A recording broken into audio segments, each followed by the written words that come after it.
What's up, everyone? Jasper Gonzo here. Another episode of What's Next. This will be number 2 for this morning. Of course, we're going to cover sports, and being that football season has kicked off, it kicked off this past Thursday with the Hall of Fame game. Being a Philadelphia Eagle fan, Dallas lost. I love it. We're still going to cover the Coffs and how this plays, especially how it's played in our sports. And we've seen a number of things happen in regards to being all woke when it comes to the Coffs. But in this, we're going to concentrate on 2 individuals, both unvaccinated, but the media has taken a different approach to each of them. Let's take a look. This comes out of Outkick. Media bashes unvaccinated Kirk Cousins, but yet cheers on unvaccinated Lamar Jackson. The sports media crucified Vikings quarterback Kirk Cousins for much of the week because Cousins had refused to take the vaccine. Meanwhile, in the same press welcomed Ravens QB Lamar Jackson back to practice Saturday with applause after testing positive for the Coffs for a second time. Like Cousins, Jackson refused to take the vaccine also. Quote, why did Kirk Cousins, who didn't even test positive, get destroyed for multiple days over Coffs, while Lamar Jackson gets essentially ignored? Clay Travis asked on Twitter. Quite simply, because Kirk Cousins is white and Lamar Jackson is black. Thus, the media treats the 2 unvaccinated quarterbacks differently. Interesting. The media's logic. Simple. If ESPN, the New York Times, the USA Today criticized Jackson's personal decision to avoid the vaccine, the outlets risk someone claiming that they are trying to dictate a black man's health decisions. Just the thought of that response quashes the idea of publicly questioning Jackson's decision. By contrast, bashing a white man, whether he is an athlete, politician, actor, comes with virtually no downside. Media outlets know that Cousins, because of his skin and gender combination, is an easy target. It's a 2-for-1. Twitter users will retweet headlines that demand vaccine mandates and share stories that focus negatively on a white QB. Honestly, crushing Cousins right now is good for Twitter business. Far-left social media guys like Florio, Rex Chapman, the person behind Resist Programming, have even targeted Cousins' father, a pastor in Orlando. Quote, this is a very good chance that Kirk's refusal to get vaccinated flows from his father's attitudes towards the pandemic, Florio wrote. Last year, Don Cousins dared to question lockdowns by reopening his church and not requiring masks. As a result, Don Cousins is now the topic on PFT and Twitter. Sports media coverage of unvaccinated athletes stems from the news media's selective reporting on vaccine hesitancy.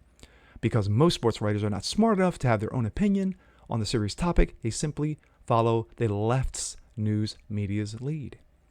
Race and politics have driven CNN, NBC, ABC, and CBS's coverage of vaccine hesitancy in America, thus resulting in lower ratings.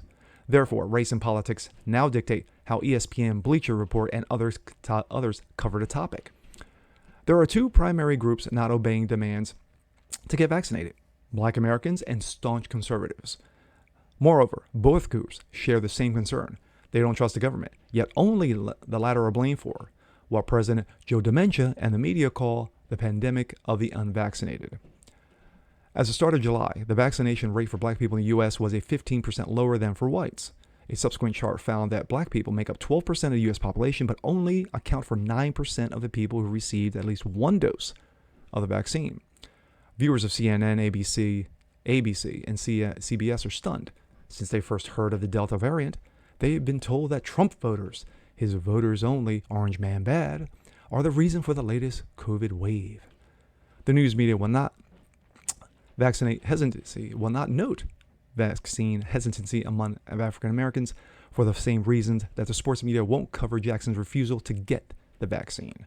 The most you'll get is a headline that says, "Who white people are not doing enough to help ease Black Americans' concern over the vaccine." If anything else, the media risks the racist label from one of these usual suspects. Don't blame African Americans for fearing COVID-19 vaccine. Blame America. Chicago Tribune. When critics call media members liars, they're often not referring to the fabrication of stories, which doesn't happen, but instead they're selective storylines and spin jobs. On the topic of unvaccinated Americans, the lead story at most outlets, writers, hosts, and reporters tell you only half the story. The media, both in sports and news, also don't care who dies of COVID. If they did, they'd mention and warn that the two groups have serious hesitations. Instead, the media has weaponized COVID as a political tool, a way to take down its enemies.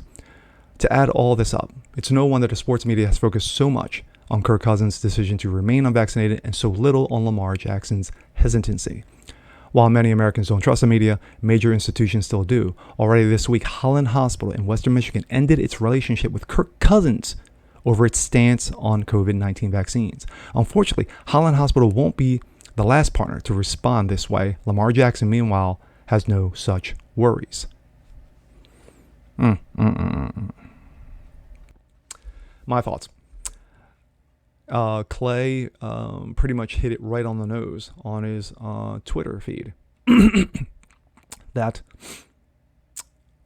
there are two types in this country, sadly, when you are unvaccinated. Either you are a white, straight, Christian, conservative, orange man supporting unvaccinated person, and that's it. That's it. You're the one that's going to get chastised. You're the one that's going to get beat up on. You're the one that's going to get picked on. You're the one that's going to get shamed into this nonsense.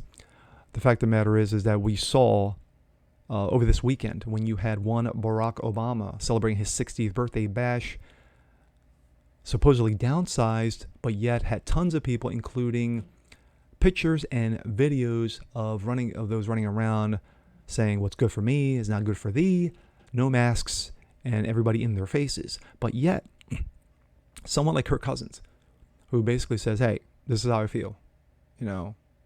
I got it. I fought it. I'm sorry. No. He's never been tested positive. So he's never had it. He's like, why should I get vaccinated? Lamar Jackson, who's now had it twice and is unvaccinated also, but refuses to take it just as Cousins does. So they both have a commonality there. But of course, Jackson's hands off and Cousins is slammed, sadly, because of the color of their skin. How pathetic the left-wing media is. Absolute trash. Again, what's good for me is not good for thee. And with that being said, I'm Jazz Berganzo. This is What's Next. Want to see more just like this? Please leave a comment below. Like it, share it, subscribe to it, hit the notification bell so you don't miss a thing. Or see that too. And we'll catch you guys on the next one. Peace.